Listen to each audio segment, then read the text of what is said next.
بسم اللہ الرحمن الرحیم۔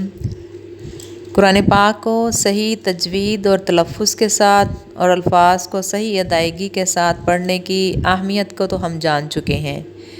تجوید کا لغوی معنی ہے اچھا کرنا، عمدہ کرنا، اور اس کا اصطلاحی معنی ہے کہ ہر حرف کو اس کے مخرج سے ادا کرنا۔ اب بعض لوگ ایسے ہوتے ہیں جو تجوید اور تلفظ کی قواعد اور اصولوں کو دیکھ کر یا ان کو پڑھ کر ان کو مشکل سمجھتے ہیں، دشوار سمجھتے ہیں، اور یہ سمجھ کر وہ محنت نہیں کرتے یا پڑھتے نہیں ہیں اس طریقے سے۔ تو ایسے لوگوں کے لیے کچھ آسان اور سادہ اصول بیان کیے جائیں گے جن کی مشق کر کے، جن کو پڑھ کر یاد کر کے وہ کسی حد تک اپنے قرآن پاک کو ٹھیک کر سکتے ہیں، تلفظ کی ادائیگی کو ٹھیک کر سکتے ہیں، تاکہ وہ صحیح طور پر قرآن پاک کے ثواب سے، تلاوت کے ثواب سے مستفید ہو سکیں۔ تو قرآن پاک کو پڑھنے سے پہلے، اس کی مشق کرنے سے پہلے اللہ تعالیٰ سے دعا بھی کرنی چاہیے کہ اللہ تعالیٰ ہمیں ہمارے سینے کو اس کام کے لیے کھول دے اور ہمارے لیے آسانی پیدا فرمائے۔ اس کے لیے ایک دعا یہ بھی ہے، قال رب اشرح لی صدری ویسر لی امری واحلل عقدۃ من لسانی یفقہوا قولی۔ یا اللہ ہمارے سینے کو کھول دے اور ہمارے لیے اس کام کو آسان فرما، آمین۔ تو قرآن پاک کی جو مین حروف ہیں وہ یہ حروف تہجی ہیں، مفردات ہیں۔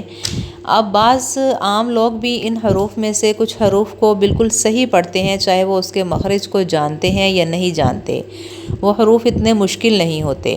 ان میں سے جیسے با، تا، جیم، دال، فا، کاف، لام، میم، نون وغیرہ ایسے حروف ہیں جن کے بارے میں عام لوگ ان کے مخرج اور تلفظ کو نہ بھی جانتے ہوں تب بھی وہ صحیح مخرج سے ہی پڑھے جاتے ہیں اور صحیح ادائیگی ان کی ہو جاتی ہے۔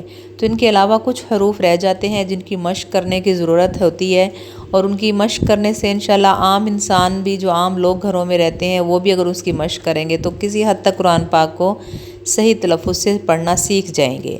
اور ایک یہ چارٹ بھی دیا ہوا ہے، اس کو دیکھ کر بھی وہ حروف جو مشکل لگتے ہیں یا جن کا تلفظ تھوڑا سا مشکل ہے، مخرج جو ہے وہ دیکھ کر اس کا پریکٹس کر کے، مشق کر کے اس کو بھی بہتر کیا جا سکتا ہے کہ کون سا حرف جو ہے وہ کہاں سے پڑھا جائے گا۔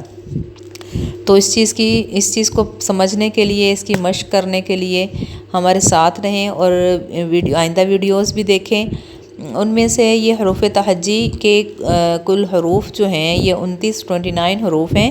ان میں سے جو موٹے حروف ہیں ان کی پہچان اس پیج پر بھی کروائی گئی ہے۔ جو سبز رنگ کے حروف ہیں ان کو موٹا پڑھا جاتا ہے، اور دوسرے جو اہم حروف ہیں وہ ہم آواز حروف ہوتے ہیں، یعنی کہ جن کی آواز، جن کی ساؤنڈ ایک جیسی نکلتی ہے، ان میں فرق کرنا بہت ضروری ہوتا ہے۔ اگر ان میں فرق نہ کیا جائے تو معنی بدل جاتے ہیں، اور معنی بدلنے سے ثواب کی بجائے الٹا گناہ ہوتا ہے۔ تو اس کو سمجھنا بہت ضروری ہے۔ تو آئندہ ویڈیوز میں ان چھوٹے چھوٹے قواعد اور اصول اور ان حروف کے بارے میں بتایا جائے گا۔